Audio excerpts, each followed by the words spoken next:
ஒரு 8th 10th வரைக்குமே அவங்க வந்து ஒரு பரீட்சையோ இதே ஒரு ஆசிரியர் வந்து ஒரு பயம் கிடையாது. மாணவர்கள் வந்து என்னென்னா சிறைச்சாலைக்கு போகிற மாதிரி நினைக்கிறாங்க. ஐயோ போனால் இன்றைக்கி வந்து டீச்சர் என்ன அடிப்பாங்களோ, என்ன நம்ம அந்த ஒரு கேள்வி கேட்குற ஒரு திறனையே பயந்துக்கிறாங்க மாணவர்கள். இப்போ மேலை நாடுகளெல்லாம் போனால் மாணவர்களை ஆசிரியர் கட்டிப்பிடித்து ஒரு அன்பாக பரிமாறிக்கிறாங்க. அதுக்கப்புறம் தான் கிளாஸை ஆரம்பிக்கிறாங்க. நாமக்கல் பார்த்தீங்க சார், தமிழ்நாட்டிலே மிகச்சிறந்த நீட்டில் வந்து தமிழ்நாட்டிலே முதலிடம்னு கூட சொல்லலாம். ஓகே. தனியார் பள்ளிகள் அது பயிற்சி மையம், பள்ளிகளை வந்து பயிற்சி மையமும் ஆக்கிட்டாங்க, பள்ளியாகவே நடத்துகிறாங்க, பயிற்சி மையமும் நடத்துகிறாங்க. ஓகே. எப்படி நடத்துகிறாங்கன்னு கேட்டிங்கன்னா, ஞாயிற்றுக்கிழமை கூட இப்போ நான் சிறைச்சாலைன்னு சொன்னேன்ல, தமிழக அரசு அனைத்து 7 நாட்கள் இதாகவும் வாரத்தில் ஒரு நாள் விடுமுறை அப்படின்னு சொல்லுவாங்க. இப்போ ஒரு சில அலுவலகம் சனிக்கிழமை கூட செயல்படும், பள்ளிகளுக்கு விடுமுறை. ஆனால் அங்கே நாமக்கல் மாவட்டத்தில் பள்ளிகளுக்கு விடுமுறையே கிடையாது. காலையில் 6 மணிக்கு இந்த ஆடு மாடுகள் எல்லாம் வயலுக்கு ஓட்டிகிட்டு போகிற மாதிரி பஸ்ஸில் அடைக்க வேண்டியது. அப்புறம் மறுபடியும் 5 மணிக்கு அவங்க ஸ்டார்ட் பண்ணணும். அந்த குழந்தைகளுடைய மனநிலை எப்படி இருக்குன்னு பாருங்க. எப்படி சார் அவங்க ஹெல்த்தியாகவே இருக்க முடியாது. அதெல்லாம் சோர்ந்து போய் ரொம்ப அந்த பெற்றோரே ஒரு சிலர் பெற்றோரே ஏன்கிட்ட சொல்கிறாங்க, இந்த ஞாயிற்றுக்கிழமை ஸ்கூல் வைக்கிறதுக்கு எப்படியாச்சும் நீங்கள் அதை ஒரு முடிவு கட்டுங்க அப்படின்னு சொல்லி பெற்றோரே எனக்கு ஃபோன் பண்ணி நிறைய பேர்.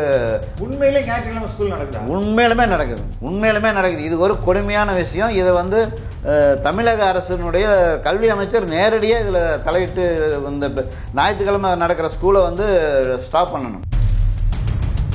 எந்தெந்த பள்ளி குறிப்பாக சொல்லுங்கள், எந்தெந்த பகுதியில் எந்தெந்த பள்ளிகள் இது மாதிரி? சார், எந்த பள்ளின்னு எப்படின்னு பார்த்தீங்கன்னா, நாமக்கல் மாவட்டத்தில் ஒரு 4-5 முக்கியமான பள்ளிகள் இருக்குது. இதே மாதிரி ஒவ்வொரு மாவட்டத்திலையும் பிரசித்தி பெற்ற அனைத்து பள்ளிகளிலுமே இந்த மாதிரி நீட் கோர்ஸ் நடத்துகிற இடத்துல எல்லாமே ஒரு மாணவர்கள் வந்து இந்திய அரசு என்ன பண்ணாங்கன்னா, இந்தியா முழுக்குமே இது வந்து அந்த பயாலஜி அந்த செக்ஷன் மட்டும்தான் இப்படி நடக்குதா? எல்லா குரூப்புக்கும் இந்த மாதிரி நடக்குது? எல்லா குரூப்புக்குமேங்க சார், எல்லா குரூப்புக்குமே +2 10th இதே தான். தனியார் பள்ளிகளில் இதே தான் நடக்குது. ஓகே. ஞாயிற்றுக்கிழமை காலையில் எத்தனை மணிக்கு அவங்க போகணும்? காலையில் 6 மணிக்கு போகணும் சார். சரி. நைட்டு ஒரு பள்ளியில் 6 மணிக்கு போனோடனே என்ன பண்ணுவாங்க? டியூஷன் நடத்துவாங்களா? இல்லை, ரெகுலர் பாடம் நடத்த ஆரம்பிச்சிருவாங்க. கிளாஸ் ரூம்ல அட்டெண்டன்ஸ் எல்லாம் அவங்கெல்லாம் ஆசிரியர்கள்லாம் வந்து அந்த ஹாஸ்டல்லே தங்கியிருப்பாங்க. ஒரு சிலர் வெளியூர்லேருந்து வந்து டீச்சர்ஸ்லாம் அங்கேயே வந்து தங்கியிருப்பாங்க. அவங்களாம் வந்து இந்த மாதிரி டியூட்டி போட்டுருவாங்க. நீங்கள் 6 to 9, 9 to 3 இந்த மாதிரி டியூட்டி போட்டுறாங்க. இப்போ நீட் தேர்வு எதுக்காக கொண்டாந்தாங்கன்னா, அனைத்து மாணவர்களும் அறிவுள்ள மாணவர்கள் அவங்க போய் நீட் எழுதி அவங்க MBBS போகலாம் அப்படின்னு சொன்னாங்க. MD எல்லாம் பல் மருத்துவர் இது மாதிரி எல்லா இதுக்கு போகலான்னு சொன்னாங்க.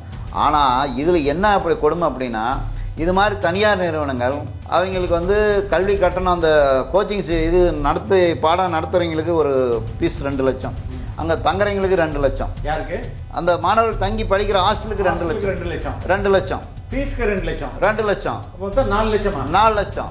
இதர செலவுகள் வந்து 1 லட்சம். மொத்தம் ஒரு மாணவர் சாதாரணமாக ஒரு ஏழை மாணவர் எப்படிங்க சார் 5 லட்சம் ரூபாய் கட்டி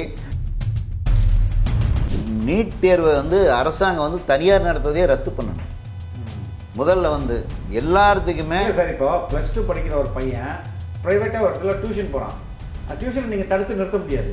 ஏன்னா நல்ல மார்க் வாங்கணும்னு 10th போகிறான், 8th போகிறான், வீட்டிலேயே 5ஆம் கிளாஸ்லேருந்து டியூஷன் போகிறாங்கன்னு வச்சுக்கலாம். அப்படி இருக்கும்போது ஒரு நீட்டுக்கு நான் போய் பயிற்சி எடுத்துக்கிறேன், ஒரு டியூஷன் போகிறேன்றதை நீங்கள் தடுக்கவே முடியாது. இல்லை, நம்ம தடுக்க வேண்டாம் சார். நான் என்ன சொல்கிறேன்னா, அரசே செய்யுங்க அப்படின்னு சொல்கிறோம். அரசே நீட் கோச்சிங் சென்டருங்களா? கோச்சிங் சென்டர் எல்லாத்துக்குமே நீட்டை ஒழிக்கிறதுக்கு வந்த அரசு சார். நீங்கள் அதை போய் நீங்கள் கோச்சிங் சென்டர் நடத்துறீங்க சார். அதாவது அன்பார்ந்த ரெட்பிக்ஸ் உறவுகளே, பல்வேறு அடக்குமுறைகளையும் ஒடுக்குமுறைகளையும் கடந்து இன்று வரை எந்த ஒரு அரசியல் கட்சிக்கும் பக்கசார்பில்லாமல் தொடர்ந்து மக்களை மட்டுமே மையப்படுத்தி இயங்கும் ஊடகம் ரெட்பிக்ஸ் என்பது உங்கள் அனைவருக்கும் நன்கு தெரியும். தொடர்ந்து நாங்கள் ஒரு சுதந்திரமான ஊடகமாக செயல்பட உங்களது நிதியுதவி எங்களுக்கு தேவை.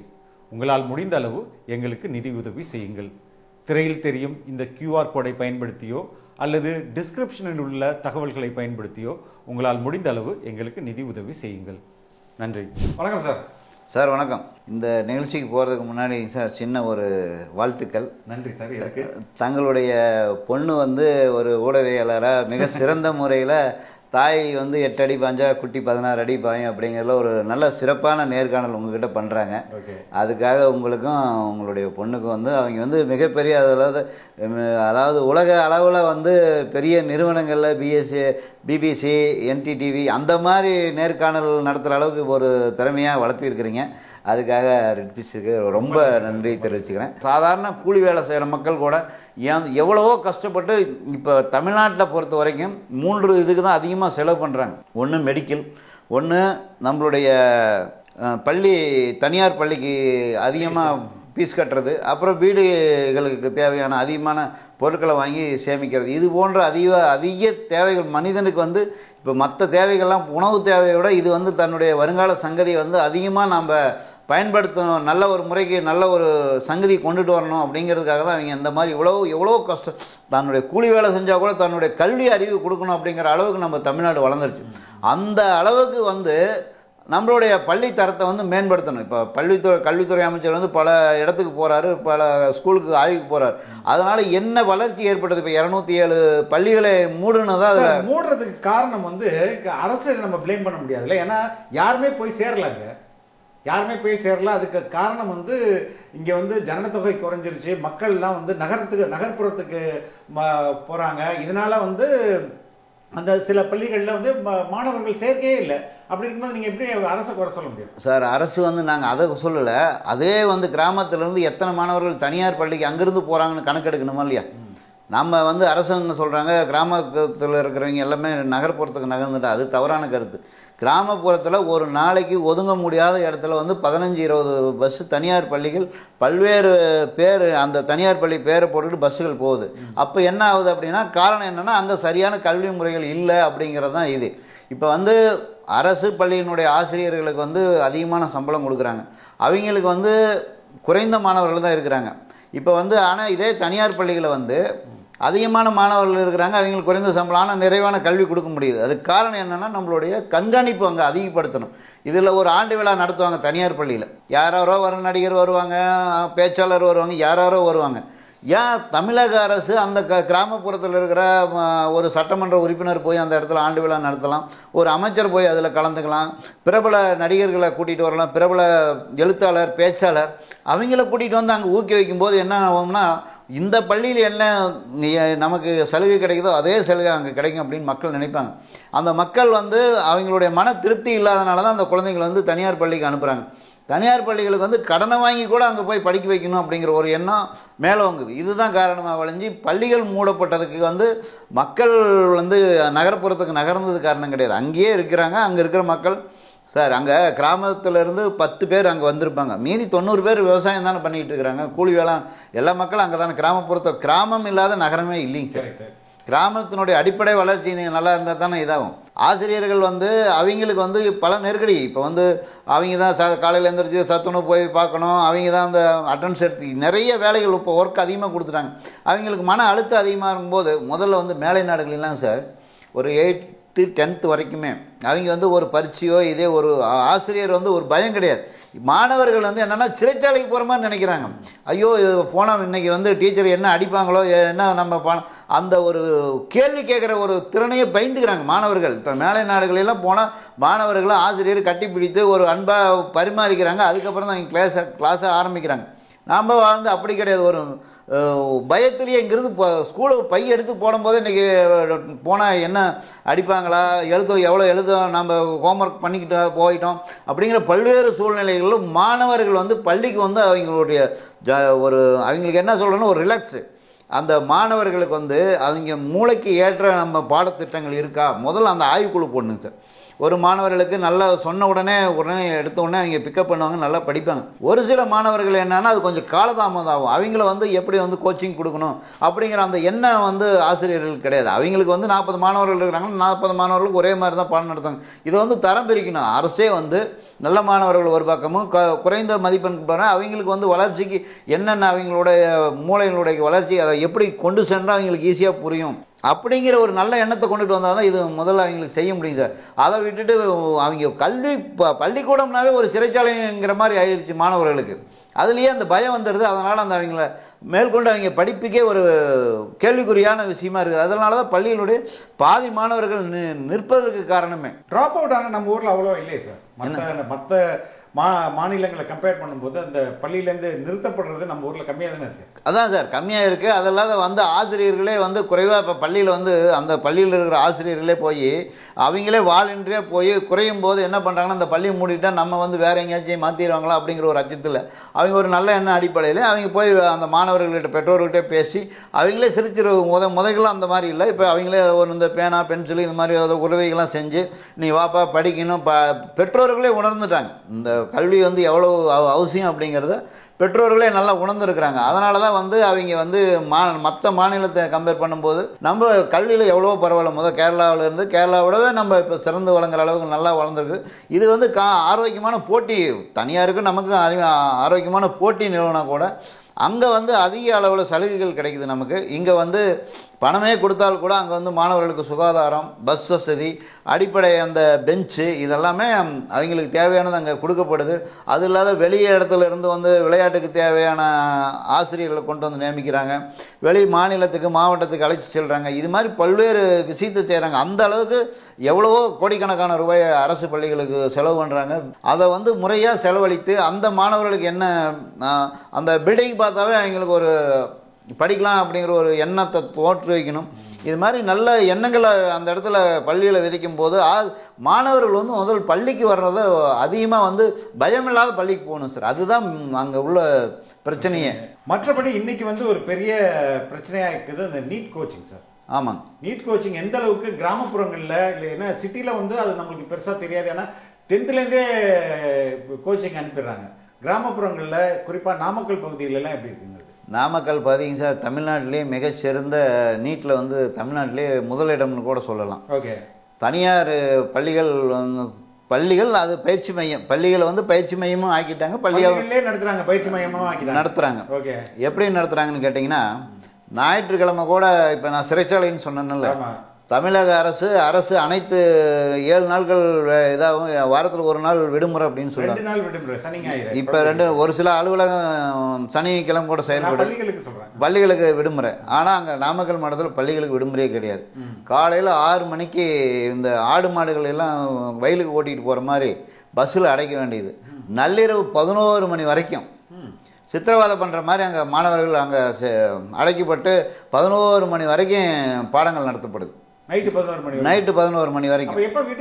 வீட்டுக்கு 11 மணிக்கு மேலே தான் வரணும். அப்புறம் மறுபடியும் 5 மணிக்கு அவங்க ஸ்டார்ட் பண்ணணும். அந்த குழந்தைகளுடைய மனநிலை எப்படி இருக்குன்னு பாருங்க. எப்படி சார் அவங்க ஹெல்த்தியாகவே இருக்க முடியாது. அதெல்லாம் சோர்ந்து போய் ரொம்ப அந்த பெற்றோரே ஒரு சிலர் பெற்றோரே ஏன்கிட்ட சொல்கிறாங்க, இந்த ஞாயிற்றுக்கிழமை ஸ்கூல் வைக்கிறதுக்கு எப்படியாச்சும் நீங்கள் அதை ஒரு முடிவு கட்டுங்க அப்படின்னு சொல்லி பெற்றோரே எனக்கு ஃபோன் பண்ணி நிறைய பேர். உண்மையிலே ஞாயிற்றுக்கிழமை ஸ்கூல் நடக்குது? உண்மையிலுமே நடக்குது. இது ஒரு கொடுமையான விஷயம். இதை வந்து தமிழக அரசினுடைய கல்வி அமைச்சர் நேரடியாக இதில் தலையிட்டு இந்த ஞாயிற்றுக்கிழமை நடக்கிற ஸ்கூலை வந்து ஸ்டாப் பண்ணணும். ஞாயிற்றுக்கிழமை என்ன பண்ணுறாங்க? நீட்டே மற்ற 10th-லேருந்து 9th இருக்கிறவங்களுக்கு 10th பாடம் நடத்த வேண்டியது. 10th இருக்கிறவங்களுக்கு இப்போ இந்த வருஷம் +1 இது தேர்வு இல்லை பப்ளிக் இது இல்லைன்னு சொன்னதை இப்போ +2 நடத்த ஆரம்பிச்சிட்டாங்க. ஓகே. 10th நடத்துகிறாங்க, +2 நடத்துகிறாங்க. ஓகே. இது வந்து எப்படின்னு கேட்டிங்கன்னா சார், இது வந்து அவங்களுடைய வருமானத்தை பெருக்கிறதுக்காக மாநில அளவில் முதலிடம் வரணுங்கிறதுக்காக ரேங்கிங்லாம் எடுத்துட்டாங்களே. ரேங்கிங் இல்லைங்களா? இப்போ ரேங்கிங் வந்து இப்போ அதிகமான அவங்களும் போர்டு வைக்கிறாங்களே, இத்தனை 500க்கு 499 மார்க் அப்படின்னு அவங்க வைக்கிறாங்க. அங்கே போர்டு வைக்கிறாங்க.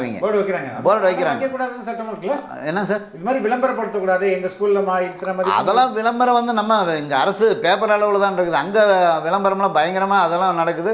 அதை பார்த்துட்டு தான் அந்த டிவியில் விளம்பரம் இதெல்லாம் பார்த்துட்டு தான் மாணவர்கள் அதிகமான அளவில் வந்து அங்கே எந்தெந்த பள்ளி குறிப்பாக சொல்லுங்க, எந்தெந்த பகுதியில் எந்தெந்த பள்ளிகள் இது மாதிரி சார்? எந்த பள்ளின்னு எப்படின்னு பார்த்தீங்கன்னா நாமக்கல் மாவட்டத்தில் ஒரு 4-5 முக்கியமான பள்ளிகள் இருக்குது. இதே மாதிரி ஒவ்வொரு மாவட்டத்திலையும் பிரசித்தி பெற்ற அனைத்து பள்ளிகளிலுமே இந்த மாதிரி நீட் கோர்ஸ் நடத்துகிற இடத்துல எல்லாமே ஒரு மாணவர்கள் வந்து இந்திய அரசு என்ன பண்ணாங்கன்னா இந்தியா முழுக்குமே இது வந்து அந்த பயாலஜி அந்த செக்ஷனுக்கு மட்டும்தான் இப்படி நடக்குதா? எல்லா குரூப்புக்கும் இந்த மாதிரி நடக்குது? எல்லா குரூப்புக்குமே சார், எல்லா குரூப்புக்குமே +2 10th இதே தான். தனியார் பள்ளிகளில் இதே தான் நடக்குது. ஓகே, ஞாயிற்றுக்கிழமை கரெக்டாக சொன்னேன். காலையில் எத்தனை மணிக்கு அவங்க போகணும்? காலையில் 6 மணிக்கு போகணும் சார். சரி, நைட்டு ஒரு பள்ளியில் 6 மணிக்கு போனோடனே என்ன பண்ணுவாங்க? டியூஷன் நடத்துவாங்களா? இல்லை, ரெகுலர் பாடம் நடத்த ஆரம்பிச்சிருவாங்க. கிளாஸ் ரூமில் அட்டெண்டன்ஸ் எல்லாம் அவங்கெல்லாம் ஆசிரியர்கள்லாம் வந்து அந்த ஹாஸ்டல்லேயே தங்கியிருப்பாங்க. ஒரு சிலர் வெளியூர்லேருந்து வந்து டீச்சர்ஸ்லாம் அங்கேயே வந்து தங்கியிருப்பாங்க. சரி, அவங்களாம் வந்து இந்த மாதிரி டியூட்டி போட்டுருவாங்க. நீங்கள் 6 to 9, 9 to 3 இந்த மாதிரி டியூட்டி போட்டுறாங்க. இதனால் வந்து மாணவர்களுக்கு வந்து மிகப்பெரிய கஷ்டம்.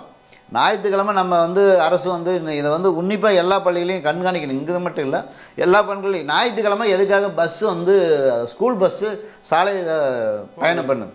இதுதான் அதில் முக்கியமான நம்ம உற்று நோக்கணும். அந்த ஸ்கூலுக்கு நடக்குதா நடக்கலையாங்கிறது அந்த ஞாயிற்றுக்கிழமை சாலை ஓரத்தில் போகிற பஸ்ஸை பார்த்தாவே நம்ம கண்டுபிடிச்சிடலாம். வேறு ஒன்றுமே வேண்டியதில்லை. இப்போ நாம் சொல்கிறது கூட அரசு எடுக்க இல்லை.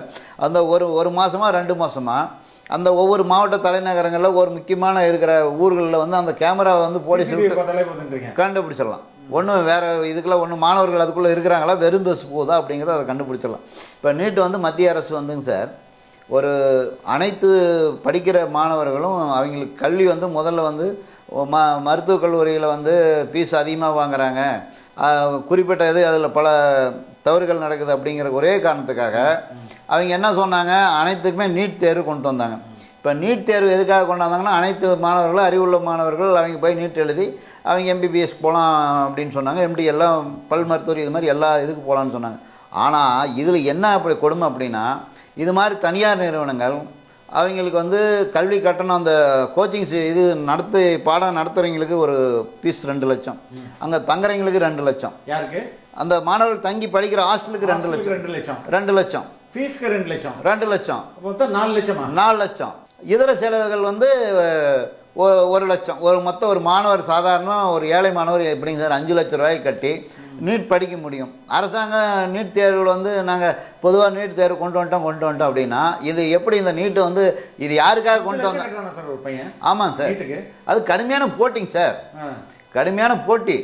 அந்த ஒரு சிறந்த கோச்சிங் சென்டர்லாம் வந்து மாணவர்கள் பணத்தை கொண்டாந்து பெற்றோர்கள் வச்சுக்கிட்டு எப்படியாச்சும் எங்கள் குழந்தைகளை சேர்த்திக்கிங்க அப்படின்னு தடுமாறுறாங்க, கியூவில் நிற்கிறாங்க.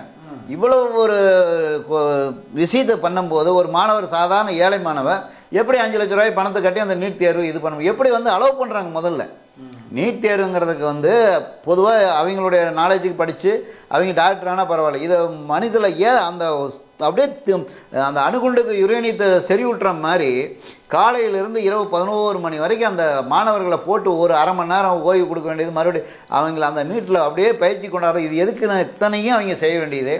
அந்த பயிற்சி மையத்தினுடைய வருமானத்தை பெருக்கிறது. 7 நாள், இதுவும் 7 நாள் தான். இது 7 நாள் தான், வாரத்தில் 7 நாளும் அது இதே தான். +2 படிக்கும் போதே இது பண்ணுறாங்களா, இல்லை படித்து முடிச்சவங்களுக்கு தனியாக நடத்துறாங்க? இது +2 முடித்து தனியாக நடத்துகிறாங்க. அது குறிப்பிட்ட அந்த மாணவர்களுக்கு வந்து இதிலே பார்த்துருவாங்க, அந்த ரேங்க் எவ்வளோ வாங்கியிருக்கிறாங்க, எவ்வளோ படிப்பானா படிக்க மாட்டாங்கிறத அவங்கள மட்டும்தான் தேர்ந்தெடுத்து படிக்க வைக்கிறது. அப்போ தான் இவங்க ஸ்கூலில் வந்து அந்த நீட் தேர்வு மையத்தை வந்து பெரிய அளவில் கொண்டுட்டு போக முடியும்.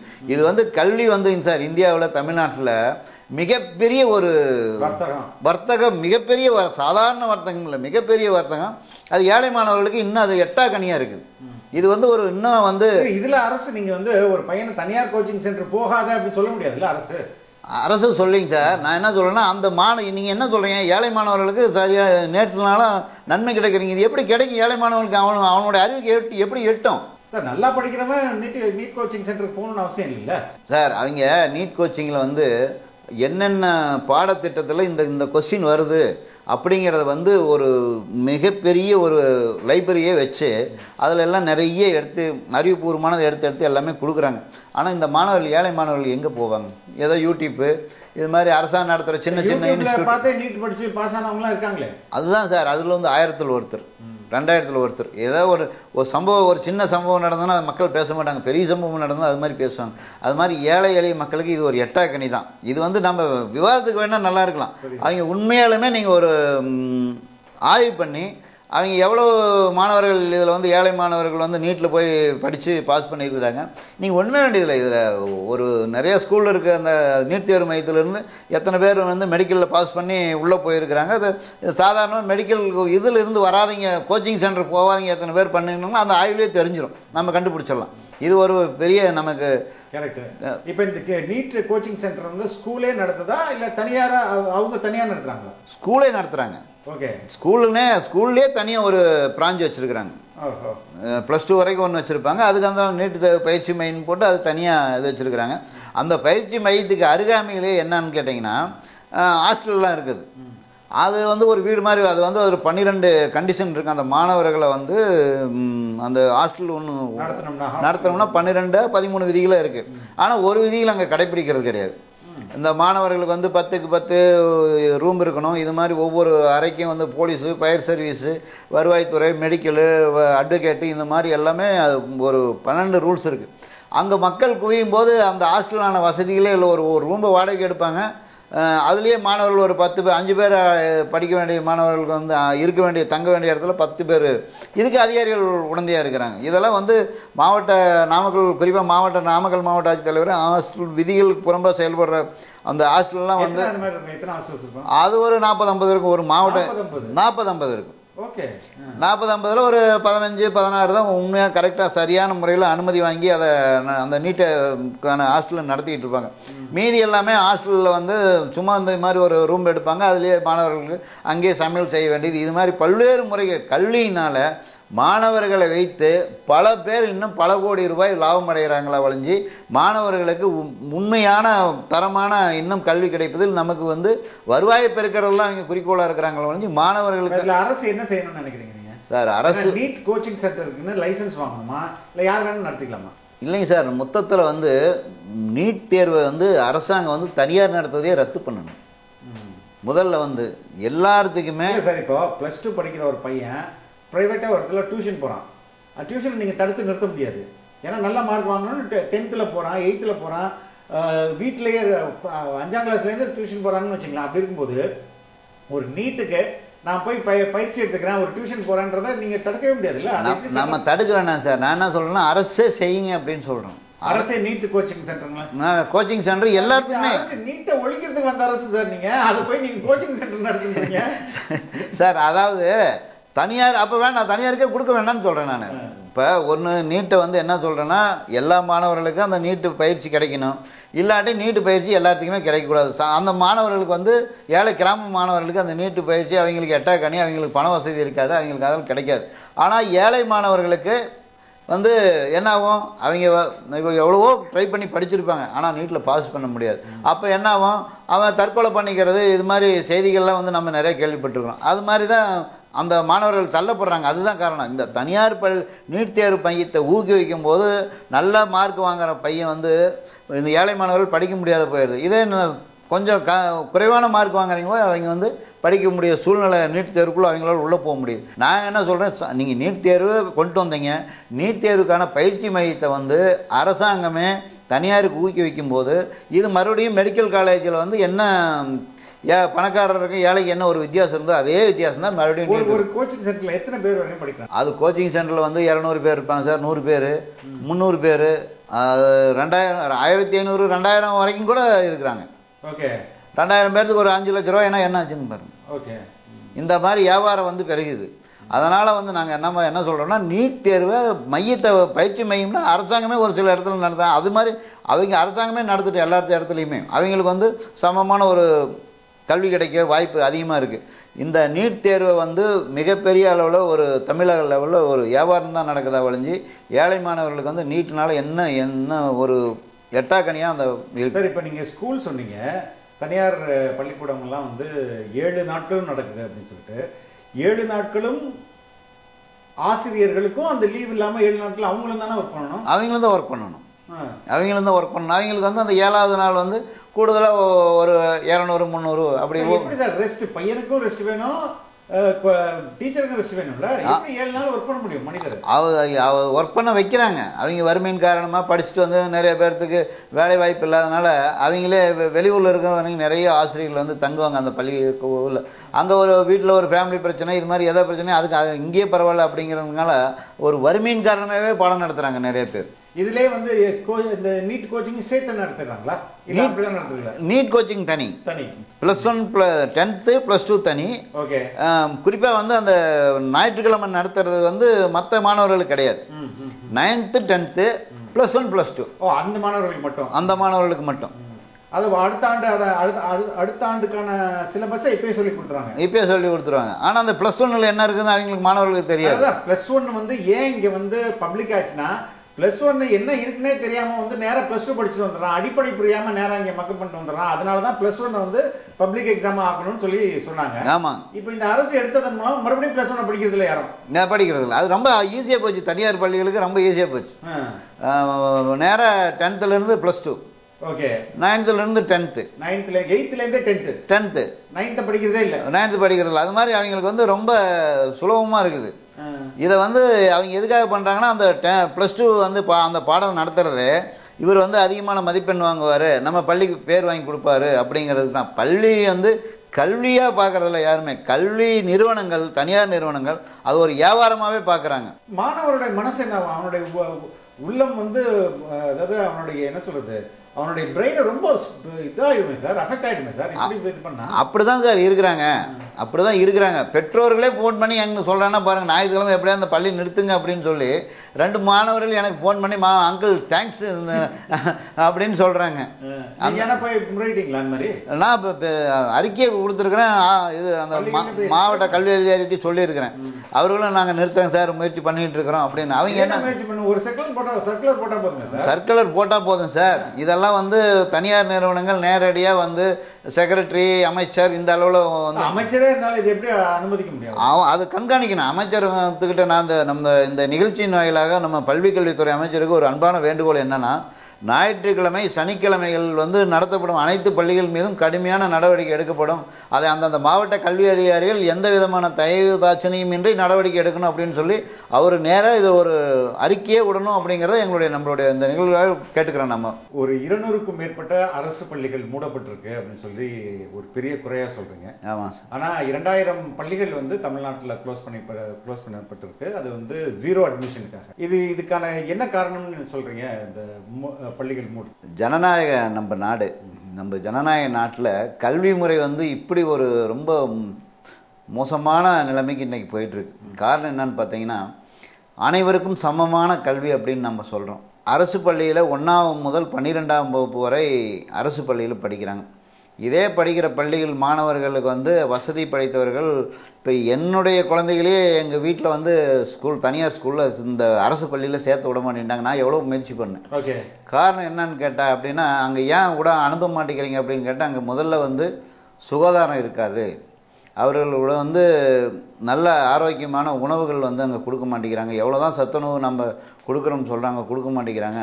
இப்போ அரசு பள்ளியினுடைய சத்துணவு திட்டத்தை மாண்புமிகு தமிழக முதல்வர் இப்போ இறுதியாக கூட ஒரு வாரத்துக்கு முன்னாடி அனைத்து பள்ளிகளும் காலை உணவும் ஓப்பன் பண்ணி வச்சாங்க. அதில் என்ன அப்படின்னு பார்த்தீங்கன்னா, அன்னைக்கு மட்டும்தான் அந்த சட்டமன்ற உறுப்பினர்கள், நாடாளுமன்ற உறுப்பினர்கள், அங்கே இருக்கிற அரசியல்கள் அந்த பள்ளியில் போய் அந்த சத்துணவு சாப்பாட்டெல்லாம் சுவைச்சு பார்க்குறாங்க. அதுக்கப்புறம் எந்த ஒரு ஆய்வுமே அங்கே போகிறதில்ல. ஒரு சட்டமன்ற உறுப்பினராக இருக்கிறீங்க, அந்த பள்ளியினுடைய அந்த பகுதிக்கு போகும்போது அது அவங்களோட போய் அந்த மதிய உணவு, காலை உணவு அருந்தி தான் அதனுடைய தரம் எப்படிங்கிறது தெரியும். அவ்வளோதான். அந்த திட்டம் வந்து அன்னையோடு சரி. அதுக்கப்புறம் வந்து அந்த உணவு சத்தான உணவு கொடுக்குறாங்களா, நிர்ணயித்த அளவிற்கு வந்து அவங்களுக்கு தேவையான என்னென்ன வந்து கேட்லாக்கில் அவங்களுக்கு என்னென்ன ஒரு 100 கிராம் பருப்பு இருக்கா, முட்டை வந்து என்ன சைஸ் இருக்குது, அதில் எவ்வளோ ப்ரோட்டீன் இருக்குது அப்படிங்கிற எந்த ஆய்வுமே யாருமே பண்ணுறதில்ல. இதனால் என்ன ஆகுது அப்படின்னா, ஏதோ பள்ளிக்கூடத்துக்கு அனுப்புகிறோம் அப்படிங்கிறது. அப்புறம் வந்து என்ன, இதில் ஒரு பெரிய ஒரு காம்படேஸ் ஆகுது அப்படின்னா, ஒரு மிகப்பெரிய ஐடி ஜாப்புக்கோ எதுக்கோ போகணும், மிகப்பெரிய ஒரு விஞ்ஞானி ஆகணும் அப்படின்னா, இங்கே ஆங்கில பள்ளிகளோட போகிறவங்களோட அங்கே போய் அவங்களோட போட்டி போட முடியல. நாங்கள் எங்களுடைய விவசாயிகள், அங்கே இருக்கிற பாமர மக்கள், தாழ்த்தப்பட்ட அறிஞர்கள் எல்லாரும் எங்களுடைய கோரிக்கை என்னென்னா, 1ஆம் வகுப்பு என்ன ஒரு அரசு பள்ளியில் இருக்குது அதே யூனிஃபார்மு அதே தனியார் பள்ளியில் இருக்கணும். அங்கே என்ன விளையாட்டுக்கு அங்கே சொல்லித்தராங்களோ அதே விளையாட்டு இங்கே இருக்கணும். அங்கே என்ன கோலாட்டம் சொல்லித்தராங்களோ அதே இருக்கணும். இதுதான் எங்களுடைய எதிர்பார்ப்பு. இப்போ வந்து தனியார் பள்ளிகளுக்கு வந்து இப்போ கிராமப்புறத்தில் இருக்கிறவங்களாம் வந்து நிறையா போகிற வந்து ஸ்கூலுக்கு போகும்போது அவங்களுக்கு வந்து ஆபத்தான சூழ்நிலை இப்போ அதிகமாக ஆகிக்கிட்டே இருக்குது. நாளுக்கு நாள் ஆபத்தான சூழ்நிலை. ஒரு கிலோமீட்டர், 1/2 கிலோமீட்டர், 2 கிலோமீட்டர் வந்து கிராமப்புறத்துலேருந்து அவங்க வந்து நடந்து பயணம் பண்ணணும், சைக்கிளில் பயணம் பண்ணணும். ஆனால் தனியார் வாகனங்கள் வந்து வீட்டுக்கிட்டே வந்து அவங்க பஸ்ஸை ஏற்றிக்கிட்டு போயிடுறாங்க. இதனால் வந்து பாதுகாப்பற்ற சூழ்நிலை. அது இல்லாத வந்து அவங்களுடைய இடவசதி, அவங்களுடைய ஒரு மலங்கழிக்கிறதோ ஒரு யூரின் போடுறதுனா கூட அங்கே வந்து ஒரு சுகாதாரமான நிலைமை அங்கே இல்லை. குறிப்பாக பெண்களுக்கு வந்து அவங்களுக்கெல்லாம் ரொம்ப வந்து ஒரு பாதுகாப்பான அரசு பள்ளியில் இருக்கணும். அதெல்லாம் இல்லாதனால தான் வந்து இது மாதிரி ஒரு மாற்றத்தை விரும்புகிறாங்க மக்கள். அன்பார்ந்த ரெட்பிக்ஸ் உறவுகளே, பல்வேறு அடக்குமுறைகளையும் ஒடுக்குமுறைகளையும் கடந்து இன்று வரை எந்த ஒரு அரசியல் கட்சிக்கும் பக்கசார்பில்லாமல் தொடர்ந்து மக்களை மட்டுமே மையப்படுத்தி இயங்கும் ஊடகம் ரெட்பிக்ஸ் என்பது உங்கள் அனைவருக்கும் நன்கு தெரியும். தொடர்ந்து நாங்கள் ஒரு சுதந்திரமான ஊடகமாக செயல்பட உங்களது நிதி உதவி எங்களுக்கு தேவை. உங்களால் முடிந்த அளவு எங்களுக்கு நிதி உதவி செய்யுங்கள். திரையில் தெரியும் இந்த QR கோடை பயன்படுத்தியோ அல்லது டிஸ்கிரிப்ஷனில் உள்ள தகவல்களை பயன்படுத்தியோ உங்களால் முடிந்த அளவு எங்களுக்கு நிதி உதவி செய்யுங்கள். நன்றி. ரொம்ப ரொம்ப நன்றி சார். பார்ப்போம் அமைச்சருக்கு வந்து உங்களுடைய கோரிக்கையை அமைச்சர் ஏற்றாரான்னு பார்ப்போம். பொறுத்திருந்து தான் பார்ப்போம். ரொம்ப ரொம்ப நன்றி. ரொம்ப நன்றிங்க சார். நன்றி.